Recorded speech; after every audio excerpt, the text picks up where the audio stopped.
दंगल में पहले चरण के लिए चुनाव प्रचार का शोर थम गया है। जबरदस्त धुआंधार प्रचार दोनों तरफ से किया गया है। उत्तर प्रदेश में बात करें तो सहारनपुर, कैराना, मुजफ्फरनगर, बिजनौर, नगीना समेत 8 सीटों पर चुनाव होने हैं। 19 अप्रैल को इन सभी पर वोट डाले जाएंगे। और सबसे महत्वपूर्ण बात ये, 2019 की अगर बात करें तो जिन 8 सीटों पर चुनाव होने हैं उनमें से 5 बीजेपी 2019 में हार गई थी। ये चुनाव भाजपा के लिए बहुत अहम है, लेकिन हार उस सूरत में हुई थी जब आरएलडी विपक्षी गठबंधन का हिस्सा थी, बसपा भी गठबंधन के साथ थी, लेकिन इस बार समीकरण कुछ उलट गए हैं। आरएलडी एनडीए में आ गई है, बसपा इंडिपेंडेंट चुनाव लड़ रही है। तो सवाल ये कि क्या 7 साल बाद दो लड़कों की जोड़ी एक बार फिर से यूपी के चुनाव में उतर रही है, वो करिश्मा दिखा पाएगी या होगी फ्लॉप? साथ ही बरेली के मुद्दे उठाएंगे। सबसे पहले आप ये रिपोर्ट देखिए।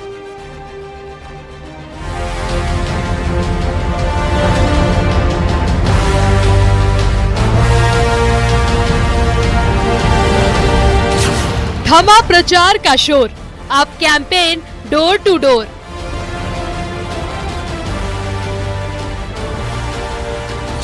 पहले चरण का घमासान, किसकी जीत आसान?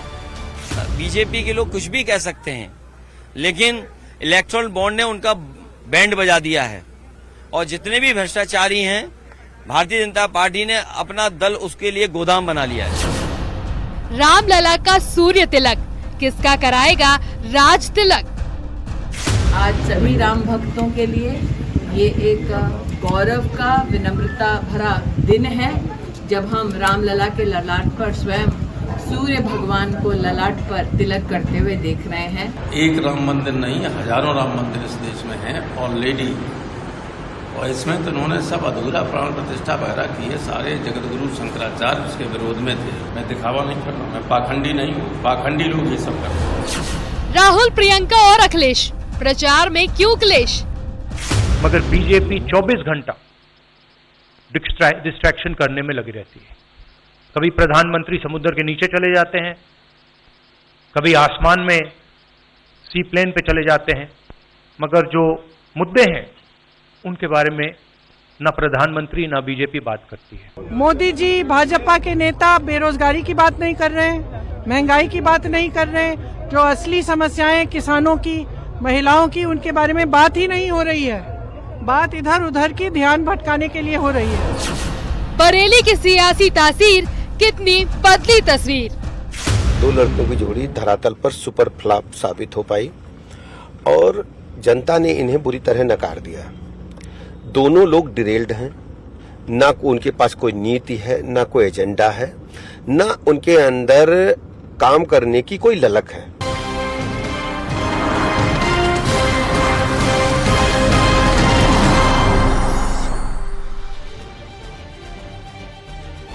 तो चुनाव एक्सप्रेस इस वक्त पहुंच चुकी है बरेली कॉलेज बरेली, और हमारे साथ बरेली की जनता मौजूद है। जोरदार तालियां बरेली की जनता आप सभी लोगों के लिए।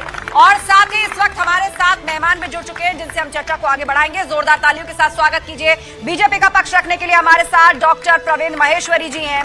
समाजवादी पार्टी के प्रदेश प्रवक्ता मयंक शुक्ला जी हमारे बीच में हैं। तालियां रुकनी नहीं चाहिए। राज शर्मा जी, प्रदेश प्रवक्ता कांग्रेस, हमारे बीच में पहुंच चुके हैं। मोहम्मद शाहबुद्दीन रिजवी साहब हैं, अध्यक्ष ऑल इंडिया जमात के। जोरदार तालियां।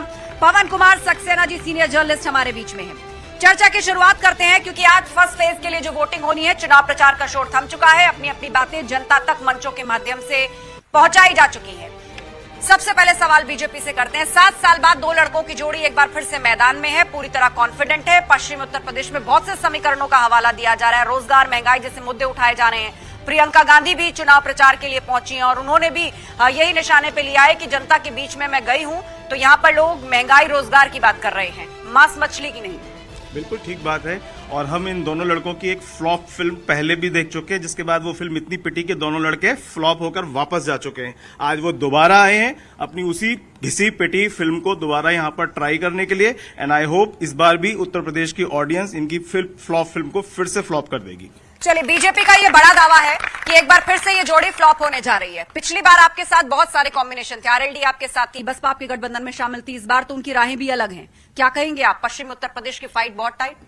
देखिए, सबसे महत्वपूर्ण बात यह है, जो फिल्मी बात करी जो क्योंकि भारतीय जनता पार्टी का सारे काम जो है फिल्मी होते हैं, चाहे वो जनार्दन रेड्डी को शामिल करके भ्रष्टाचारी को शामिल करना हो, चाहे नवीन जिंदल को टिकट देने का मामला हो। भारतीय जनता पार्टी की 10 साल की जो बेगारी की सरकार है, जिसने जो रोजगार नहीं दिया, जिसने किसानों का कहीं हित नहीं किया, किसान की आय डबल करने की बात करके साथ आए थे, मुझे लगता है कि जो किसान की आय थी वो भी नहीं रही। उत्तर प्रदेश के अंदर 300 करोड़ से ज्यादा गन्ना किसान का बकाया है।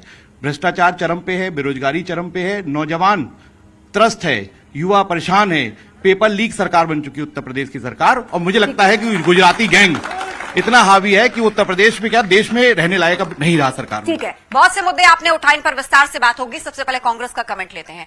अब प्रियंका गांधी चुनाव प्रचार के लिए आई, बहुत दिनों बाद आई, अंतिम फेज में, अंतिम के दिनों में वो नजर आई। राहुल गांधी भी एक प्रेस कॉन्फ्रेंस तक खुद को सीमित किए। उत्तर प्रदेश की बात करें तो अब बताइए, ये दो लड़कों की जोड़ी क्या करिश्मा करके दिखाएगी? देखिए, आपके सवाल से पहले मैं एक बात कहना चाहता हूं कि आज रामनवमी का दिन है और मैं समझता हूं कि तथाकथित अपने को सनातन धर्म की सरकार कहने वाले किसी भी नेता को जो डाइज में हो या सामने हो, उसे झूठ बोलने का अधिकार इस देश की जनता नहीं देगी और ना देना चाहिए।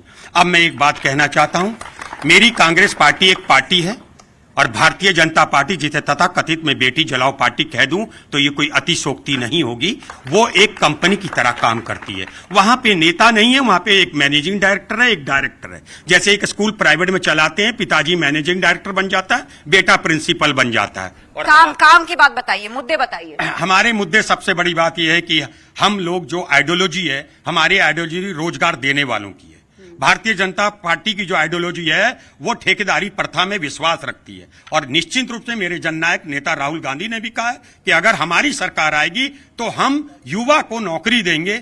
जिस युवा को 2014 में भारतीय जनता पार्टी ने पहली बार वोट मांगने के नाम पे चला था और आज 27 से 28 साल का वो लड़का हो गया, लेकिन उसे रोजगार नहीं मिला, जिसने एजुकेशन लोन लेके भी अपना पढ़ाई पूरी नहीं कर पाया। ठीक है, लौटेंगे। रोजगार और महंगाई का मुद्दा विपक्षी पार्टियां उठा रही हैं। अब पश्चिमी उत्तर प्रदेश की बात करें तो यहां पर बहुत सारे ऐसे लोकसभा क्षेत्र हैं जहां मुस्लिम आबादी बड़े तादाद में है। अब उनको लेके भी बहुत बांट है, कहा जा रहा है। बसपा भी मैदान में है, कांग्रेस भी है, किसी किसी जगह तो हम देख रहे हैं पश्चिम उत्तर प्रदेश में चंद्रशेखर रावण की भी पार्टी है, वहां से कांग्रेस के भी उम्मीदवार खड़े हैं, बसपा के भी उम्मीदवार खड़े हैं। तो विपक्ष की ये जो बांट है, कैसे आप एकजुट एनडीए को टक्कर देंगे? देखिए, सबसे पहली बात यह है कि हमारी कोई जिम्मेदारी नहीं है कि हम एनडीए को टक्कर दें या न दें। ये पॉलिटिकल पार्टियां हैं, वो जाने और उनका काम जाने। मूड क्या है अल्पसंख्यकों का? हम तो मुसलमानों की बात करते हैं, मुसलमानों के मसाइल की चर्चा करते हैं, और वो मसाइल जो मुसलमानों के बुनियादी मसाइल हैं, जैसे तालीम है, रोजगार है, इक्तिसादियात है, माशियात। इसके माकूल इंतजाम मौजूदा सरकार में हुए हैं या नहीं, कैसे आंक रहे हैं आप? मूड क्या है अल्पसंख्यकों का? देखिए, अभी जो घोषणा पत्र तमाम सियासी जमातों के आए हैं, उनमें खास तौर पर समाजवादी पार्टी का, जिससे हम एक बड़ी उम्मीद और बड़ी तवक्को रखते थे कि उस घोषणा पत्र में मुसलमानों को शामिल किया जाएगा, मगर उस घोषणा पत्र में समाजवादी पार्टी ने मुसलमानों को गायब कर दिया है। वहां कहीं ऐसा क्यों लग रहा है आपको? उनका तो MY फैक्टर है और उनको लगता है कि हमेशा से मुसलमानों ने उनका साथ दिया है और कोई ऑप्शन मुसलमान के पास नहीं है, घूम फिर के वो सपा में ही जाएगा।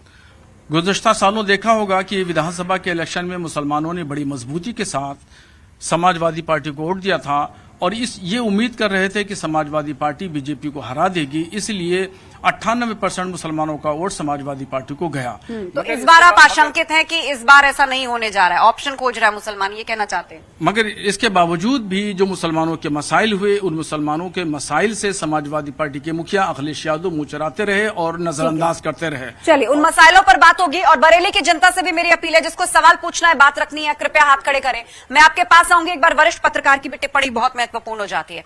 सरा, चुनाव प्रचार का शोर थम गया है, कौन से मुद्दे हैं जो पश्चिम की इस लड़ाई में सबसे अहम रहने वाले हैं, या ये राम लहर है, बह जाएगा सब? मुझे लगता है कि राम लहर तो है, ये बात ठीक है, और राम लहर में भी धन्यवाद की एक लहर है, कृतज्ञता ज्ञापित करने की जो लहर है वो लोगों के बीच में महसूस हो रही है। लेकिन मुद्दे अपनी जगह स्टैंड कर रहे हैं, बेरोजगारी का मुद्दा, महंगाई का मुद्दा, और आप जिस परिक्षेत्र में हैं यहाँ पर एक सबसे बड़ा मुद्दा है टिकट के वितरण का मुद्दा, जो जमीन पर आते आते समझ में आता है।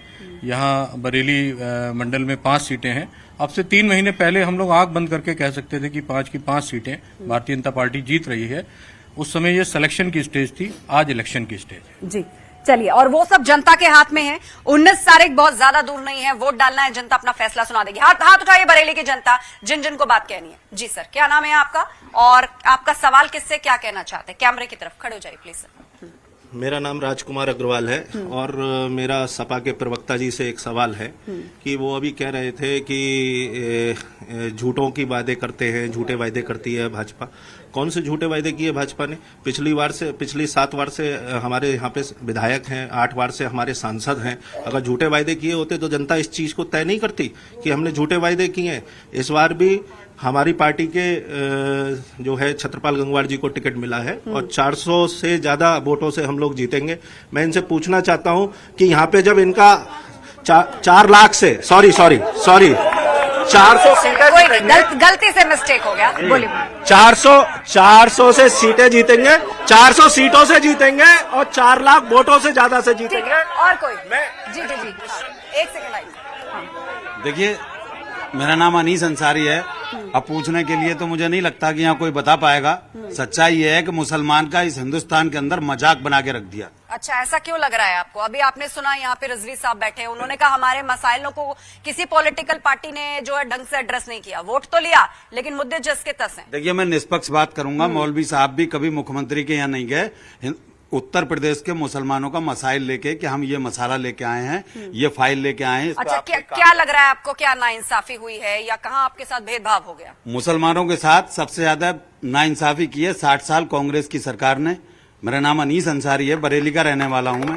सबसे ज्यादा नाइंसाफी की है समाजवादी पार्टी ने, सबसे ज्यादा नाइंसाफी की है बहुजन समाज पार्टी ने। इन लोगों ने मुस्लिमों की पीठ पे पैर रख के अपनी सरकार बनाई और मुस्लिमों को, जैसे हमारे यहाँ बिरयानी में तेजपात का पत्ता होता है ना, वोट लेने के बाद इस तरह से फेंक दिया, कूड़े में डाल दिया। और मैं ये किससे पूछूं? ये जवाब नहीं दे पाएंगे। ये लोग करते हैं कुतर्क, क्योंकि ये 2 लड़के जो है ना, ये लड़के ना पहले कभी कामयाब हुए ना इस बार। आप भाजपा से जुड़े हुए हैं? मैं मुस्लिम समाज से हूँ, बरेली से हूँ, टनाटन हिंदुस्तानी मुसलमान हूँ। अच्छा, चलिए, एक सवाल आया है, सीधे लिए चलते हैं कांग्रेस के बीच में। घंटियों की आवाज सुनाई दे रही है, टनाटन हिंदुस्तानी मुसलमान पूछ रहे, सिर्फ इस्तेमाल किया कांग्रेस और एसपी ने वोटों के लिए। उन्होंने दिखा दिया कि भारतीय जनता पार्टी के नेता झूठ बोलते हैं। भारतीय जनता पार्टी के अल्पसंख्यक सभा के किन्होंने बताया? ये अभी जो बैठे थे, वो तो कह रहे हैं मैं जानता हूँ। अल्पसंख्यक सभा के जिलाध्यक्ष, आप पूछ लिए, झूठ तो यहीं से शुरू कर दिया इन्होंने। देखिए, सारी बात यह एजेंडे की राजनीति है। समाजवादी पार्टी हमेशा अच्छाई के लिए काम करती है, नेकी सच्चाई के लिए काम करती है, भाईचारे के लिए काम करती है। मुझे ऐसा लगता है भारतीय जनता पार्टी के लोग एजेंडे के साथ बात करते हैं और हमेशा ये सोचते हैं कि किस प्रकार से दूसरी पार्टी। अब मुझे बताइए, एसटी हसन साहब क्यों नाराज हैं? एसटी हसन साहब बिल्कुल नाराज नहीं। वो लगातार कह रहे हैं कि ये अपमान का असर आपको चुनाव में दिखाई देगा। जो मुस्लिम उनको समर्थन दे रहे हैं वो प्रचार पे निकल ही नहीं रहे हैं। मैं अभी आपको वीडियो दिखा सकता हूँ जिसमें एसटी हसन साहब ने कहा, मैं परसों उनसे बात करके आई। समाजवादी पार्टी ने हमेशा सम्मान दिया, सदैव सम्मान दिया और अखिलेश जी ने कहा उन्हें आगे भी सम्मान देने का काम करेंगे।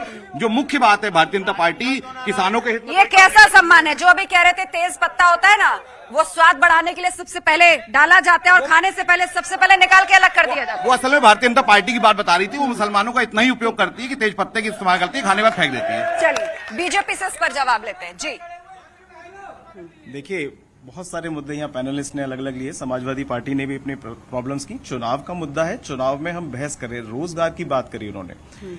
किसी भी आप आलू टमाटर भी खरीदने जाते हैं तो वहां से छांट के लेते हैं कि किसमें क्या योग्यता है। इस सरकार ने, भारतीय जनता पार्टी की सरकार ने ये बात करी है कि कैसे किसमें क्या योग्यता है। आप पढ़े लिखे हैं, एक किसान से लेके और पढ़े लिखे तक सबके लिए रोजगार है। इस देश में आप समझिए 23 लाख करोड़ रुपए का मुद्रा लोन दिया गया और 10 लाख करोड़ से ज्यादा लोगों को ये मुद्रा लोन दिया गया। तो वो मुद्रा लोन रोजगार के लिए दिया गया।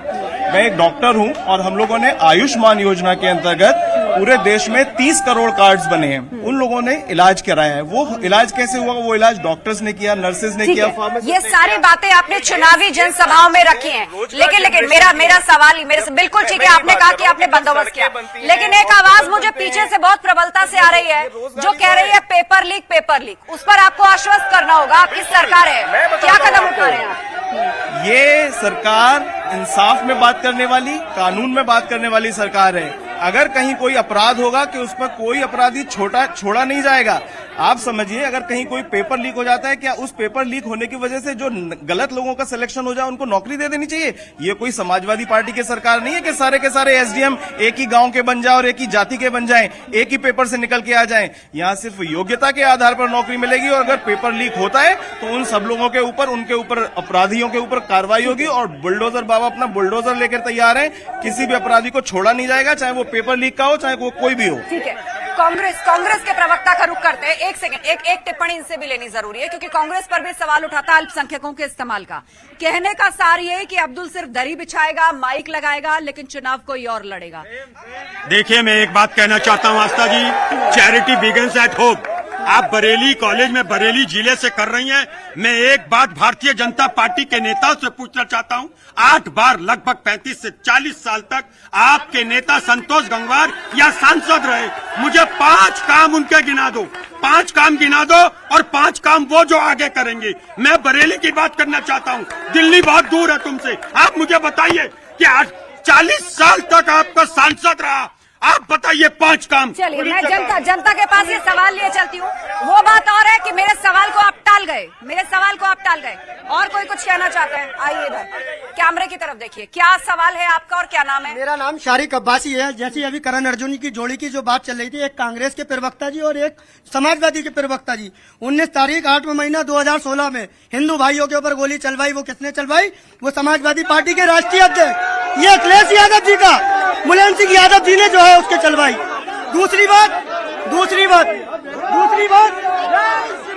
मुलायम सिंह यादव जी जो थे राष्ट्रीय अध्यक्ष थे, उसके बाद 2013 के अंदर इन्होंने क्या करा? इन्होंने मुसलमानों को बचाने के लिए हिंदू भाइयों के ऊपर गोली चलाई। आज कांग्रेस की बात करते हो, ये क्या है? ये केवल गुमराह करने का काम किया, मुसलमानों के वोटों का केवल गुमराह करने का काम किया। वो दौर और थे। ये कच्चा चिट्ठा है जो आम जनता के बीच में आया है और मैं इसे समाजवादी पार्टी के प्रवक्ता और कांग्रेस के प्रवक्ता के पास लेकर चलती हूँ। ये देखिए, पलटिए इसको, आप पन्ने पलटिए, नहीं पहले आप पलटिए पन्ने।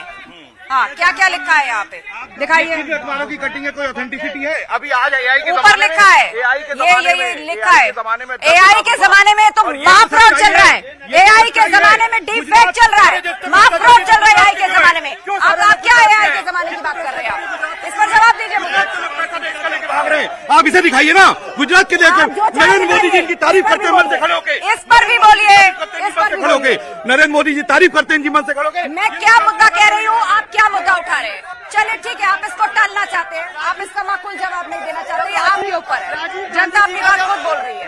आप आइए, क्या नाम है आपका? जैसा कि समाजवादी के लोग कह रहे हैं कि रोजगार नहीं मिल रहा है, पेपर लीक हो रहा है, मैं कहना चाहता हूँ समाजवादी पार्टी की सरकार में पैसे लेकर एक ही समुदाय के लोग भर्ती कर दिए जाते थे। क्या इस देश का युवा यही चाहता है? बीजेपी अगर पेपर लीक हो रहे हैं तो उसकी न्यायिक प्रक्रिया है जिसके तौर पर कार्रवाई हो रही है। बरेली को दंगों में नहीं झोंका जा सकता। समाजवादी पार्टी और कांग्रेस हिंदू मुस्लिम करा के बरेली में दंगों और कोई इधर आइए, एक महिला हमारे बीच में, इनसे बात करते हैं। क्या नाम है आपका? मुस्कान खान है मेरा। मुस्कान खान नाम है मेरा। मुस्कान, बरेली में कामकाज और केंद्र सरकार के कामकाज, क्योंकि अब वोट नजदीक आ रहा है, वोट है ना आपका, 18 वर्ष से ऊपर की आयु है आपकी, वोट है आपका। अब मुझे बताइए, क्या सही लग रहा है, क्या अपील है, क्या कहना चाहते हैं?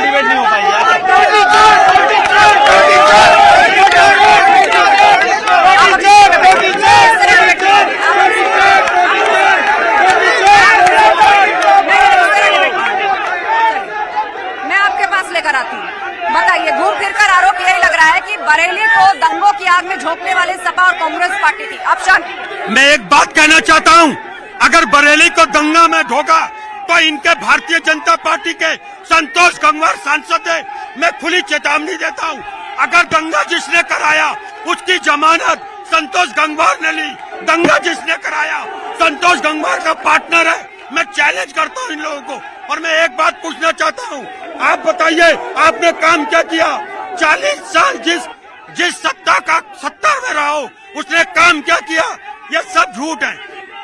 इस बार रोटी के दूसरे हिस्से को सेकने का। देखिए, सबसे पहले मेरी सभी पब्लिक से अपील है, आप सबकी बातें सुनी जा रही हैं, आप सबको माइक दिया जा रहा है, आप अपनी सीट पर बैठिए, सीट पर बैठिए। नारे लगाने से कुछ नहीं होगा, ये चुनावी जनसभा नहीं है, किसी पॉलिटिकल पार्टी की रैली नहीं है। आपको बात रखनी है, मैं आपके बीच में आऊंगी, तब तक सवाल नहीं लिए जाएंगे जब तक आप लोग शांति मेंटेन नहीं करते। रिजवी साहब के पास चलते हैं। रिजवी साहब, अब मुझे बताइए, ये हिंदू मुसलमान कौन कर रहा है? ये ऐसे हैं जो नासमझ लोग हैं और जो हिंदू मुसलमान कर रहे हैं, नफरत की भावनाएं भड़का रहे हैं। ये तरीका बहुत गलत है और ये तरीका नहीं होता है। संजीदगी से बात सुनना चाहिए, अपने मुद्दों को संजीदगी के साथ रखना चाहिए और दूसरों की बात को बर्दाश्त करने की सलाहियत रखना चाहिए। सब्र से काम लेना चाहिए, अदम बर्दाश्त और तशद्दुद से काम नहीं लिया जाना चाहिए। ठीक है, वरिष्ठ पत्रकार जरूर करेंगे। एक सेकंड, पहले पब्लिक शांत हो जाएगी, सबके पास माइक जाएगा। इधर आइए, आगे आइए कैमरे की तरफ। क्या नाम है आपका? श्यामवीर सिंह। बोलिए, क्या कहना? मैं पैसे से अधिवक्ता हूँ।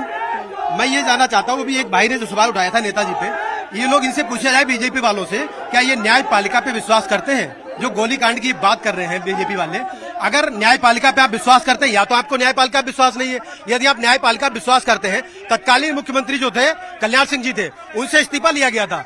माननीय मुलायम सिंह यादव जी उसमें मुख्यमंत्री नहीं थे। अगर उनका कोई गलती पाई जाती, कोई उनका आरोप इस तरीके से था जो आज ये लोग लगा रहे हैं, तो न्यायपालिका में उनके खिलाफ मुकदमा चलता, उनको न्यायपालिका तय करती। लेकिन ये लोग अनगनन मुद्दा बनाते जा रहे हैं। मेन बात है कि रोजगार की बात नहीं हो रही है। हम अधिवक्ता हैं, आप बताइए उत्तर प्रदेश के अंदर कितने अधिवक्ताओं के लिए, जब से सरकार बीजेपी की चल रही है, अधिवक्ताओं के लिए बिल्डिंग के लिए। मेरा नाम संजय शुक्ला है। कांग्रेस के प्रवक्ता जो है, जो भी कह रहे थे, जिन्होंने रामनवमी की दुहाई दी, आज रामनवमी का दिन बोला। रामनवमी का नाम इसके अधिकार से ले रहे हैं जिन लोगों ने राम मंदिर की प्राण प्रतिष्ठा का निमंत्रण ठुकरा दिया, और आज वो दुहाई दे रहे हैं रामनवमी की। एक बात। दूसरी चीज, उन्होंने ये बोला कि भाजपा पार्टी एक आदमी की पिक्चर की तरह बनती है, जहाँ पर राहुल गांधी की इच्छा के बिना कोई काम ही नहीं होता, वो ऐसी बातें बोल रहे हैं। तीसरी बात, अभी सपा के प्रवक्ता है, उन्होंने यहाँ पर लाखों लोगों को रोका। यहाँ पे किस तरीके के लोग यहाँ खड़े हुए हैं जो लोगों को रोक रहे हैं? भाजपा के लोग किस तरीके से बैठे हुए हैं जो समाजवादी समर्थक है, वो कैसे? नहीं, इनडिसिप्लिन किसी का टॉलरेट नहीं होगा। माइक उसी के पास जाएगा जो डेकोरम मेंटेन करेगा। हाँ, मेरा सवाल भाजपा प्रवक्ता से, मेरा सवाल भाजपा प्रवक्ता से कि जब भी इनसे मुद्दे की बात होती है तो ये मंदिर मस्जिद की बात करते हैं। 10 से ज्यादा इनकी सरकार में पेपर लीक। अभी तो कांग्रेस ने रामनवमी की बात की, आपको हैरानी हुई? नहीं, मुझे हैरानी बिल्कुल नहीं उस बात चीज की, क्योंकि इनके यहाँ पे सिर्फ उसी पे वोट मांगते हैं। इतने किसानों की हत्या, बेरोजगारी चरम सीमा पे, 10 से ज्यादा पेपर लीक हैं, और इनके मैनिफेस्टो में 5 किलो राशन, 5 किलो, एक सेकंड, इनके मैनिफेस्टो में 5 किलो राशन। आप बात रख चुके। एक सेकंड, जो डिबेट को खराब करने की कोशिश कर रहे हैं, अननेसेसरी हल्ला कर रहे हैं, उनके पास माइक नहीं जाएगा। अभी आप लोग यहाँ शोर कर रहे थे, अब आप वहां इकट्ठे हो गए, माइक उसी के पास जाएगा जो संयमित तरीके से बैठेगा। आप लोग डेकोरम मेंटेन करिए। आप अपनी पार्टी के कल्चर को प्रदर्शित करेंगे जिस भी तरह से यहाँ बिहेव करेंगे। आप शांति से खड़े रहिए, सबके पास माइक आएगा। वरिष्ठ पत्रकार हमारे बीच में, एक टिप्पणी उनसे लेते हैं। पश्चिमी उत्तर प्रदेश में जो मुद्दे उठाए गए, यहाँ पर माफिया की बात हुई, यहाँ पर क्राइम कंट्रोल की बात हुई, आपको लग रहा है कि इनके सामने विपक्ष कोई मुद्दे प्रबलता से खड़े कर पा रहा है? क्योंकि महंगाई, रोजगार, इन सब का जिक्र तो पूर्व के चुनाव में हुआ है और नतीजे हमने देखे हैं। संविधान खत्म हो जाएगा, देश में आग लग जाएगी, इस तरह के बयान देने से क्या लग रहा है कि क्या एनडीए के सामने कोई मजबूत मुद्दा खड़ा है? देखिए, फिलहाल तो ऐसा महसूस नहीं हो रहा है, और ये बात ठीक है कि पिछले चुनाव के मुकाबले इस चुनाव में मुद्दों की बात हो रही है। क्योंकि 2014 का अगर हम चुनाव देखें तो वो चुनाव था जब कांग्रेस की निगेटिविटी के खिलाफ मोदी जी एक मसीहा बनकर सामने आए, एक ट्रैक्शन डेवलप हुआ। 2019 के चुनाव में राष्ट्रवाद, पुलवामा, ये मुद्दा था। 2024 का चुनाव थोड़ा सा फ्लैट लाइन है, और इसमें भारतीय जनता पार्टी अपनी उपलब्धियों पर, अपने किए गए कामों पर और आगे की गारंटी पर वोट मांग रही है। विपक्ष अच्छे मुद्दे उठा रहा है, विपक्ष ने काफी मुद्दे उठाए, बेरोजगारी का, किसानों का, सब मुद्दे उठाए, लेकिन मूल सवाल है क्रेडिबिलिटी, कि जो कॉमन वोटर है क्या वो क्रेडिबिलिटी के साथ उनके साथ खड़ा होगा या नहीं होगा। ठीक है, कुल मिलाकर जो प्रचार में भीड़ दिखाई दे रही है वो असल वोटों में तब्दील होगी या नहीं, ये बड़ा सवाल है। देखिए, जो समाजवादी पार्टी है वो बहुत मजबूती के साथ उत्तर प्रदेश में चुनाव लड़ रही है और जो मुद्दे हैं कैसे मजबूती से लड़ रही है मुझे बताइए। रामपुर में कौन सा स्टार प्रचारक पहुंचा? क्या अखिलेश यादव पहुंचे? पार्टी का कोई शीर्ष नेता पहुंचा? मुरादाबाद में कौन? ये तो वो सीटें ना जिनको आप गढ़ कहते थे, आप तो प्रचार में ही नहीं दिख रहे कहीं पर। जब रिजल्ट आएगा आप देखेंगे, सारी सीटें हम लोग सीटें जीत रहे हैं, सारी सीटें, और पहले चरण में से 8 की 8 सीटें हम लोग जीत रहे हैं। अभी कैसे जीतेंगे आप? प्रचार में आप कहीं से नजर नहीं आ रहे। एक बात और बताना चाहता हूँ, यहाँ पे अभी लोग बड़ी धर्म की बातें कर रहे थे, यहाँ पे ही मौजूद है दानिश खान जो राम जी का रोल करते हैं। ये वो बरेली है, इस बरेली के कल्चर को खराब करने का लोग काम कर रहे हैं। इसी कौन खराब करने का काम? जो ये शोर मचा रहे हैं, आप ये बताइए। शोर तो मुझे देखिए, मैं दिखा देती हूँ, वो छात्र सभा के, समाजवादी छात्र सभा के जिन्होंने टोपी पहनी, वो सबसे ज्यादा शोर कर रहे हैं। पार्टी के लोग लगातार शोर मचाते हैं, डिबेट खराब करने का काम करते हैं, शुरुआत करते हैं। अब आप मुझे एक बात बताइए, ताकि मुद्दों पे बात ना हो पाए, आप बताइए नीरव मोदी, मेहुल चौकसी, ये कौन लोग हैं? ये सब वो लोग हैं जिनके नरेंद्र मोदी जी कसीरे पड़ते थे, और ये अगर देश का पैसा लेके भाग गए तो इसकी जिम्मेदारी तो मुझे लगता है जब बॉर्डर तक आप ठीक है, आप भ्रष्टाचार काले धन की बात कर रहे हैं, तो इन दिनों भी देश में भ्रष्टाचार के खिलाफ कार्रवाई हो रही है। वहां पर आपको क्यों शक गहरा होता है? आप उंगली उठाते हैं कि इसका बेजा इस्तेमाल हो रहा है, विपक्ष को डराने की कोशिश हो रही है, करप्शन है तो कहीं भी है। आप बताइए कि नवीन जिंदल भ्रष्टाचारी थे, नरेंद्र मोदी जी ने और अमित शाह जी ने प्रेस वार्ता करके कहा। जनार्दन रेड्डी भ्रष्टाचारी थे, भाजपा के शीर्ष नेतृत्व ने कहा। आज वो भाजपा में शामिल हो गए, मतलब कोयला घोटाले के लोग शामिल होंगे, जो मनी लॉन्ड्रिंग में वो शामिल होंगे, जो भाजपा में आएंगे। भाजपा एक धोबी घाट ऐसा बन गया है जहां पे जो भी जाता है उसे धोल धुल के बिल्कुल ठीक करके सारी गंदगी संभाल लेते हैं। बीजेपी का रुख करते हैं। मैं आती हूँ आपके पास। अब बताइए, घूम फिर कर सवाल यही उठता है कि उनके नेता भ्रष्टाचारी, आपके नेता सदाचारी, सर्टिफिकेट देने वाले भी आप, एजेंसियों से काम करवाने वाले भी आप, ये आरोप विपक्ष का है। देखिए, ये चुनावी माहौल है और इस चुनावी माहौल में बहुत सारे लोग हैं जो इस पार्टी से उस पार्टी में वो अपने समझ के कि हमारे क्या हम लोगों को क्या समझ में आता है, और ये पूरे देश में होता है, पूरी दुनिया में ऐसा होता है कि लोग पार्टीज को चेंज करते हैं। लेकिन अभी हम यहाँ बात कर रहे हैं, जैसे हम अपनी भारतीय जनता पार्टी की बात करते हैं कि हम एक संकल्प पत्र लेकर आए हैं जिसमें हमने अपनी चीजों को बताया कि हम कामों को कैसे करने वाले हैं। पिछले 10 वर्ष का लेखा जोखा हम समाज के सामने, दुनिया के सामने पेश करते हैं कि हमने ये कहा था और हमने ये काम किए हैं। और जहां बात रोजगार की हो रही है, तो मैं यहाँ पे बताऊं कि कहीं ना कहीं जब इस देश में सड़कें बनती हैं, इस देश में लोग बाग कह रहे हैं कि आज तक इतना इंफ्रास्ट्रक्चर का डेवलपमेंट नहीं हुआ। जब यहाँ पर आयुष्मान योजना से लोगों का इलाज होता है, जब यहाँ पर अभी प्रधानमंत्री हर घर में सोलर पैनल लगाकर वहां बिजली 300 यूनिट बिजली देने की बात करते हैं, जब इस देश में मुद्रा लोन से पेशेंट लोगों को 40 लाख करोड़ रुपए देते हैं, तो वो जो 40 करोड़ लाख लोन दिया गया है उससे क्या होगा? रोजगारी। तो यानी इस बार भी जो आपका संकल्प पत्र है या मैनिफेस्टो है, उसमें ज्यादा से ज्यादा लाभार्थियों पर फोकस किया गया है। एक सेकंड, कांग्रेस से कमेंट लेते हैं। कांग्रेस से कमेंट। श्वेत पत्र देना चाहिए तो घोषणा पत्र दे रही भाजपा। इसका मतलब कि भारतीय जनता पार्टी ने कोई काम नहीं किया। ये समय होता है श्वेत पत्र देने का। क्या किसानों की आय दुगनी हुई? क्या बेरोजगारी कम हुई? क्या किसानों का भला हुआ? क्या नौजवानों को रोजगार मिला? भ्रष्टाचार कम हुआ? श्वेत पत्र देने की बजाय कांग्रेस। मैं सिर्फ एक बात पूछना चाहता हूँ। किससे? आप अपनी तो कोई बात बता नहीं रहे, अपना जवाब दे नहीं रहे, पूछे जा रहे हैं। मैंने आपसे सवाल पूछा, आप मेरा सवाल सुनिए। मैंने पूछा राहुल गांधी कितनी सीट पर चुनाव प्रचार के लिए गए, प्रियंका गांधी कितनी सीट चुनाव प्रचार के लिए गई, क्या अमेठी से लड़ेंगे राहुल गांधी, कौन गांधी परिवार का उम्मीदवार है? एक भी सवाल का आप जवाब। मैं दे रहा हूँ ना, हमारी पार्टी है, मैं भी नेता हूँ, मेरे अपने वोट हैं, मैं कोई कंपनी नहीं चला रहा हूँ भारतीय जनता पार्टी की तरह। मेरे यहाँ 2 नेता नहीं है, हमारे यहाँ नेता है, मैं नेता हूँ, जहाँ जाऊंगा वोट तब्दील कर दूंगा। और एक बात मैं पूछना चाहता हूँ, 56 इंच का सीने का, 56 इंच सीना किसी ने नहीं नापा। कंधा नापा चाहता है देश को पराये देशों से जीतने के लिए रीढ़ की हड्डी वो अखिलेश यादव और राहुल गांधी की मजबूत है। और एक और बात कहना चाहता हूँ कि आप जो मेरे आदरणीय प्रधानमंत्री एक कमल का फूल की टॉर्च लेके चलते हैं, वो टॉर्च कहाँ की बनी है? सिर्फ इतना बता दो। अरे वो टॉर्च वो जो लेके चलते हैं वो किस देश की बनी है? चाइना की? बीजेपी से इस पर जवाब लेते हैं जी। इनके पास ये कह रहे हैं कि ये नेता हैं, इनके पास बरेली की बात करूं तो उनके पास अपनी पार्टी तक का आदमी तक नहीं है, इनको बोरो करने पड़ते हैं दूसरी पार्टियों से आए हुए लोगों को, तो यहाँ पे चुनाव लड़ा रहे हैं, इनके पास लोग नहीं है। और मैं आपको सच बता रहा हूँ, ये जमीन पे चुनाव होते हैं, हवाई से नहीं होते, ट्विटर पे नहीं खेला जाता है। आपका क्वेश्चन सही है कि पहले फेज में 8 सीटों पे इलेक्शन होने वाला है। उन 8 सीटों में से 3 सीटें समाजवादी पार्टी ने जीती थी पिछली बार और 2 सीटें बसपा ने जीती थी। कहाँ है वो लोग? उन 5 सीटों को भी वो सिक्योर करने वाले नहीं है। 8 की 8 सीटें भारतीय जनता पार्टी और राष्ट्रीय लोकदल के कॉम्बिनेशन से उस गठबंधन को हम जीतने जा रहे हैं। 8 की 8 सीट हम जीतने जा रहे हैं। क्यों इनके नेता वहां तक नहीं पहुंच रहे हैं? बिल्कुल, ये बड़ा सवाल है। जनता इस बीच कुछ कहना चाहती है। आइए महिलाओं की बात सुनते हैं। 1 सेकेंड, मैंने कोई भीड़ नहीं लगाएगा, महिलाओं को बात रखने दीजिए। जी, क्या नाम बताया आपने और क्या कहना चाहते हैं? मेरा नाम मुस्कान खान है जी। मैं ये कहना चाहती हूँ, भाजपा सरकार जब से आई है सबसे ज्यादा महिलाओं को सुरक्षा मिली है। और दूसरी बात, जाति विवाद मतलब धर्म विवाद, मुस्लिम हिंदू कुछ नहीं किया गया है। उज्ज्वला योजना जो अगर दी गई है तो सबको दी गई है, मुस्लिम को भी दी गई है, हिंदू को भी दी गई है। राशन कार्ड अगर बना है, राशन मिला है तो हिंदू को भी मिला है, मुस्लिम को भी मिला है। कोई भी योजना मिली है वो भेदभाव नहीं किया गया है। बिना भेदभाव के हर योजना मोदी भाईजान ने पहुंचाई है। और सबसे पहली बात, बहुत सुरक्षा हुई है, बहुत महिलाओं की बहुत सुरक्षा हुई है। गोल्ड की सुरक्षा हुई है। गुंडे जो लूटपाट करते थे, आज गोल्ड की बहुत सुरक्षा है। यहाँ वहाँ निकल जाते थे, कानों में से बूंदे छिन जाते थे, गले में से चैन छिन जाती थी। आज ऐसा कहीं देखने को नहीं मिलता है। क्राइम बहुत कम हुआ है। दबाव बनाने की आवश्यकता नहीं है, लड़की पर दबाव बनाने की आवश्यकता नहीं है आपको। उनको बात रखने दीजिए, बात रखने दीजिए। लड़की पर दबाव बनाने की कोई आवश्यकता नहीं। आप बताइए, महिलाओं के लिए कितना सिक्योर माहौल बना है, आप संतुष्ट हैं? हाँ, मैं मोदी सरकार से बहुत संतुष्ट हूँ। मोदी सरकार से बहुत संतुष्ट हूँ। महिलाएं सुरक्षित हैं। पहले सापा की सरकार में हम जाते थे डर के, हमारी बेटी कॉलेज पढ़ने जाती थी, देर हो जाती है, हमें डर लगता था। मगर अब हमें डर नहीं लगता है। योगी जी बैठे हैं और सापा कानूनी सजा गुंडा राज थी। अब हमारी सरकार में गुंडा राज नहीं है, भारतीय जनता पार्टी में। आप लोग बैठे एक एक करके बोलेंगे। आप पीछे हटिए, पीछे हटिए।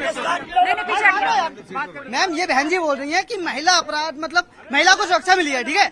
एनसीआरबी की रिपोर्ट के अनुसार, ठीक है, सबसे ज्यादा महिला अपराध उत्तर प्रदेश में है। बिल्कुल गलत, बिल्कुल गलत, बिल्कुल गलत, बिल्कुल गलत। वो गलत करेगा, आपको सजा मिलेगी, आपको सजा मिलेगी, कड़ी से कड़ी सजा मिलेगी। सापा सरकार में सबसे ज्यादा गुंडा राज सापा सरकार में था। सापा सरकार में जो गलत करेगा गलत सजा मिलेगी। योगी जी बख्शेंगे नहीं। उत्तर प्रदेश, महाराष्ट्र, राजस्थान 3 बेकाबू होने की आवश्यकता नहीं, बेकाबू होने की आवश्यकता नहीं है। 1 सेकंड, आप अपील करिए अपने लोगों से कि वो संयमित रहें। अपील करिए अपने लोगों से संयमित। भैया इधर सब लोग, भारतीय जनता पार्टी के लोग इधर बैठ जाएं, हमारे जो साथी उधर बैठ जाएं, दोनों लोग हंगामा ना करें। ये तो यही बैठे हैं, उनको देखिए वो सीट छोड़कर डिस्टर्ब कर रहे हैं। लोग बैठ जाएं, आप लोग इधर चले जाएं। सपा का भी नाम लीजिए। सपा के लोग जो सीट छोड़कर आए उधर बैठ जाइए, उधर बैठ जाइए, बैठ जाइए, बैठ जाइए। हाँ बोलिए। देखिए, मैं सबसे कह रहा हूँ बैठ जाए प्लीज। देखिए, मैं फिर कह रहा हूँ, बरेली का चेहरा खराब करने का काम लोग करते हैं। बरेली बहुत अच्छा शहर है। यहाँ बरेली की बात करते हैं। बरेली में माननीय राष्ट्रीय अध्यक्ष अखिलेश यादव जी ने अपनी सरकार में 2012 से 17 तक बड़ा बाईपास, मिनी बाईपास, 300 बेड का बड़ा हॉस्पिटल, जिसमें कोरोना काल में 10,000 से ज्यादा लोगों की जान बचाने का काम किया, ऐसा हॉस्पिटल बनाया। बच्चों का हॉस्पिटल विश्व स्तरीय बनाया, जो आज एक नजीर है बरेली में। तो समाजवादी पार्टी ने विकास कार्य किए। भारतीय जनता पार्टी लगातार बरेली में ही, आप देखिए, बरेली में भ्रष्टाचार अपने चरम पे है। जितनी रोडें बन रही हैं सब जल्दी टूट जा रही हैं। जो बेवजह के विकास कार्य दिखाने के, चाहे लोहे के कुछ पुल बना देना जिसका कोई उपयोग नहीं है, उन्हें बनाने का काम भारतीय जनता पार्टी लगातार कर रही है। मेरा कहना यह है कि समाजवादी पार्टी विकास की राजनीति करती है, भारतीय जनता पार्टी विनाश की राजनीति। चलिए बताइए। देखिए, आप सब लोग जरा शांति से बैठिए और मैं भारतीय जनता पार्टी के सभी कार्यकर्ताओं से, क्योंकि हम लोग सभ्यता के लिए, शालीनता के लिए, शुचिता के लिए जाने जाते हैं, आप लोग शालीनता से बैठे रहिए और जंगलियों को तो शोर मचाने दीजिए। वो तो ऐसे ही शोर मचाते रहेंगे क्योंकि उनको ये सिखाया जाता है कि वहां से ऐसे करके आना, इसलिए वो ये सब काम करेंगे।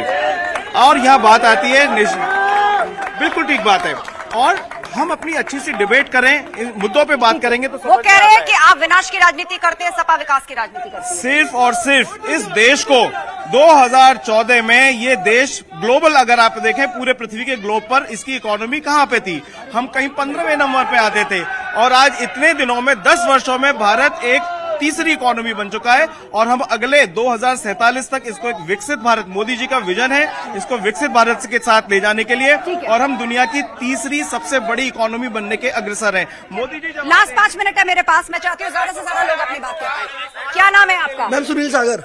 सुनील सागर। क्या करते हैं आप और क्या कहना है आपका? मैं स्टूडेंट हूँ। मैं बस एक क्वेश्चन भाजपा की प्रवक्ता से पूछना चाहता हूँ। मैम आंसर लेना उनसे जरूर। भारतीय जनता पार्टी ने बरेली में बरेली के मुद्दे पूछे कि संतोष कुमार जी यहाँ से लगातार जीतते आ रहे हैं, 30 से 35 साल से जीतते आ रहे हैं। उन्होंने बरेली के युवाओं के लिए ऐसा क्या काम करा है जिससे हमें रोजगार मिल सके, हमारी शिक्षा अच्छी मिल सके। मैम आंसर लीजिए कि बरेली में क्या बंदोबस्त है युवाओं के लिए? बरेली की जब मैं बात करता हूं, अभी आप यहाँ के, अब जब आप यहाँ के लेबर जो ऑफिस है वहां जाएंगे, सभी लोगों से, मैं यहाँ पे भी जितने लोग शोर मचा रहे हैं उनसे एक बात कहूंगा कि आप अपने अपने पढ़ाई के जो कुछ आप कर सकते हैं, अगर आप पढ़े लिखे हैं तो अपनी उस डिग्री को लेके जाइए और आपको आपकी योग्यता के अनुसार सरकार मुद्रा लोन देने को तैयार है और आपका रोजगार बनाएगी। ऐसे ही अगर आप बाई चांस पढ़े लिखे नहीं भी हैं और आप रेहड़ी पटरी पे भी काम कर सकते हैं तो हम लोग रेहड़ी पटरी के लिए भी लोन देने के लिए तैयार है और आप काम कर सकते हैं। तो निश्चित रूप से रोजगार की व्यवस्था जितनी अच्छी, जितनी बढ़िया महिलाओं के लिए। बड़े दुर्भाग्य की बात है कि प्रधानमंत्री जी की भाषा बोल रहे हैं कि चाय बेचना, रेहड़ी पटरी लगाना जीविका होती है, रोजगार नहीं होता है। बहुत सामान्य ज्ञान की बात है, भारतीय जनता पार्टी के लोग समझ लेना चाहिए। रोजगार होता है जिसमें इंसान अच्छा जीवन जी सके। जीविका चलाना एक बात है और रोजगार होना एक बात है। जब नौकरी दे नहीं सकते तो पेपर लीक करा देते हैं ताकि किसी भी प्रकार से युवा रोजगार पे चले जाए तो धन की राशि बंद हो जाएगी। ठीक है, लास्ट 2 मिनट का वक्त है मेरे पास। मैं एक बात कहना चाहता हूं, हाँ, कि भारतीय जनता पार्टी के नेता ने इस शिक्षा के मंदिर में खड़े होकर कहा कि रेहड़ी पटरी लगाओ। इससे शर्मनाक बात न थी न होगी कभी। चलिए, हाँ बताइए, क्या आप सबको रेहड़ी पटरी लगाने की सलाह देंगे? क्या बिना पढ़े लिखे लोगों के लिए, अनपढ़ लोगों के लिए जो बाई चांस साक्षर नहीं, उनको अपने रोजगार कमाने का हक नहीं है? इन्होंने कहा कंपनी चलाते हैं, कांग्रेस कंपनी है, उसका बाप पहले उसका एमडी था, उसकी बेटी उसकी एमडी थी, उसका नाती एमडी हुआ।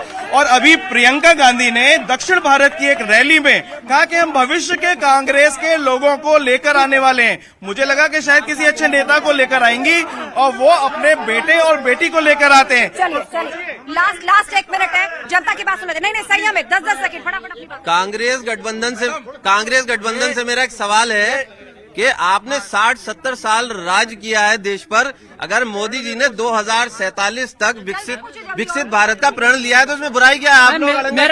मेरा सवाल इनसे ये है कि 10 से ज्यादा पेपर लीक हो गए हैं, बेरोजगार आत्महत्या करने को तैयार हैं, इतने किसानों को बेरोजगारी, गाय उनकी खेत खा रही है। ये पहले तो बता देना चाहता हूँ कि ये आम जनता है जिसको जो है भाजपा के प्रवक्ता गलत अभद्र भाषा का व्यवहार कर रहे थे। ये आम जनता की आवाज है, ये किसानों का अग्निवीर। और दूसरा इनका एक सवाल है, भाजपा के प्रवक्ता एक सवाल है उत्तर प्रदेश सरकार के चलिए, समय अलाउ नहीं कर रहा, मुझे शो यही खत्म करना है। आप सभी का शुक्रिया, आप सबने अपने सवाल पूछे, सभी मेहमानों का शुक्रिया, आप इस डिबेट में शामिल है। तो कुल मिलाकर बरेली ने अपने मुद्दों का जिक्र कर दिया है। बरेली की जनता के अंदर कौन सी बातें ज़हनी तौर पर रहने वाली है वोटिंग से पहले, वो उन्होंने स्पष्ट कर दिया। चुनाव एक्सप्रेस में आज इतना ही। कल बागपत से होगी आपसे मुलाकात। चुनाव एक्सप्रेस पहुंचेगी बागपत, आप भी होइए शामिल, उठाइए अपने मुद्दे। और जाते जाते आपको दिखाते हैं कानपुर की जनता का क्या है मूड। खास रिपोर्ट कानपुर से। मुझे दीजिए इजाजत, नमस्कार।